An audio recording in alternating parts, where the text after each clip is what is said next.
Hey, Dan at Monmouth Millwork here. Today we're talking about some of the things you want to consider when you're looking at a window, specifically material-wise, not necessarily brands per se. I have 4 different samples of windows here of different materials. They're all casement windows, just for example, that you're kind of looking at the same thing. And a casement window is going to crank out either left or right.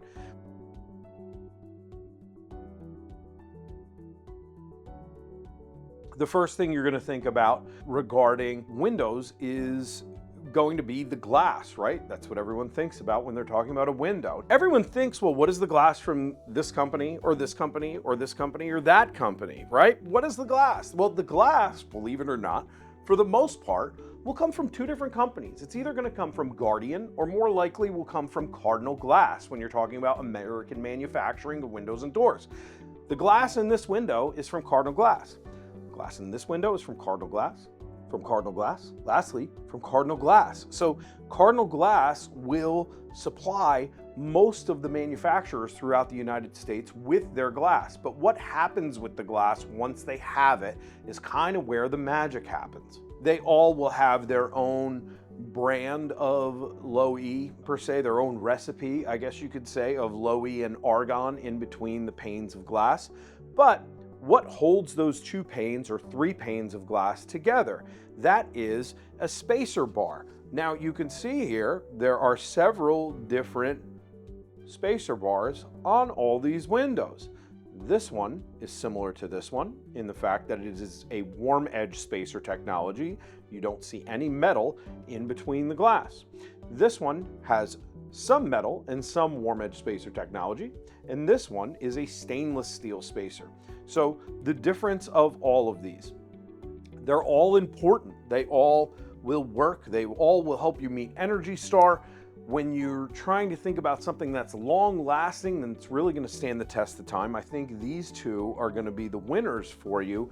And the reason for that is there is a no metal spacer in there. It is just warm edge spacer technology on that. And that warm edge spacer is flexible. It's going to contract and expand with the glass. And that's going to pretty much eliminate the issue of seal failure on your glass. That's when you get that condensation in between the glass and it fogs up. Not that that's going to necessarily happen with these 2 guys. It's just this technology pretty much eliminates that issue.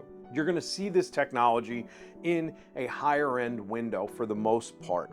The stainless steel spacer or the stainless steel spacer with the warm edge technology in with it as well, you will see in a lot of vinyl products. You will see even in some of the higher end products as well, depending on what that manufacturer does and their recipe. It's not that there's anything wrong with these. They're high quality products as well. It's just that I think you get a little better technology out of the 2 on the ends here. So that's what you're looking at. When you're talking about glass, that's something that's obviously important when it comes to windows because that's what the performance is all about. They all will have low E glazing. They all will meet Energy Star to some extent. But what is holding the glass together is an important option there that a lot of folks will look over. Aside from the performance side of it, there's also the visual of it. You can see that black shadow that's in there. Doesn't really draw your eye, it just creates a shadow line, where on some of these other ones here, it'll be an option to do a black spacer versus a stainless steel spacer, but it kind of draws your eye in when you look at that stainless steel spacer on there versus that black shadow on the warm edge spacer technology. So glazing is going to be one option, and what holds that glazing together is, again, probably first and foremost, that should be one of your first thoughts, is what type of glass and how does that glass perform with that window. Other than that, what matters? What matters is going to be what is that window made of and how is that window assembled. Now you have 4 different options here.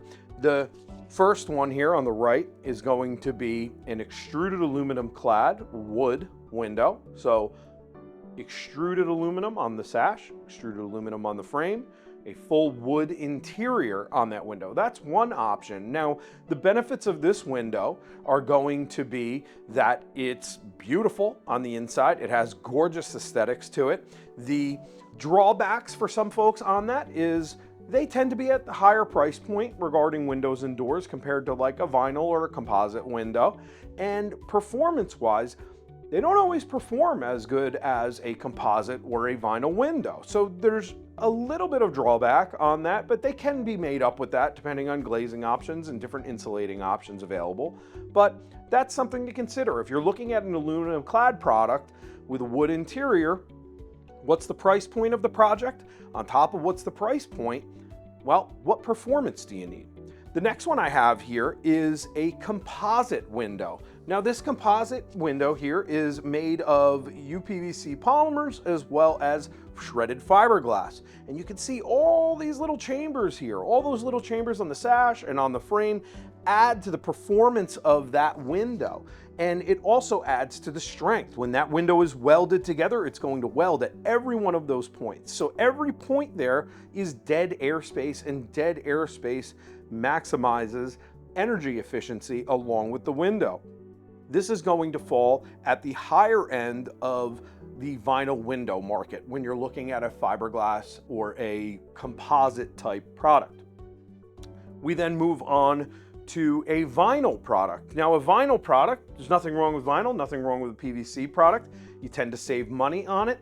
It's readily available for the most part. And again, high performing. It's a naturally insulating product. There's all these different chambers in there, and all those different chambers are going to add to the performance. In addition to that, you can see there's reinforcement in with that window to make sure it is strong and stands the test of time.